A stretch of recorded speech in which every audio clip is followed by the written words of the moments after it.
Welcome to the Master Guide to the Waveform Diagnosis Display. This video covers visualizing Mac machine performance to trace servo deviation, analyze torque and signals, and pinpoint faults. Waveform diagnosis is key for simultaneous tracing, precision troubleshooting, and optimizing motor parameters with visual feedback. You can plot up to 4 analog channels and 32 digital signals. To access the diagnosis screen, navigate from the MDI panel to DGNOS, then the continuous menu, and select W.DGNS. This leads to Wave PARAM for setup and Wave Graph for analysis. The control center allows parameter setup. Key settings include the trigger to define when to record, the resolution for sampling intervals, and the trace time, which determines the overall duration.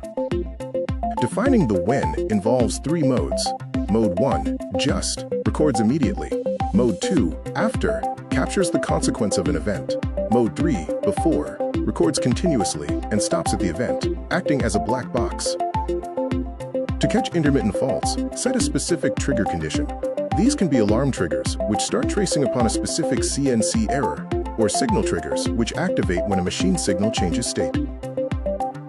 Select your evidence from available trace data, including servo data, spindle data, and signals. The system supports 4 analog channels and 32 digital signals simultaneously. There is a trade-off between resolution and duration. High resolution, like 2 milliseconds, provides great detail over a short duration. Low resolution, such as 8 milliseconds, provides a longer trace time. To run the trace, follow 3 steps. Press Wave Graph, then press Trace to arm the sampler, and finally, wait for your configured trigger condition to start sampling. The graph displays analog waves and digital signals, scaled using the left and right axis, all plotted against the time axis. This visualization allows for accurate decoding of machine behavior. You can manipulate the view using several functions. Zoom in or out on the time axis.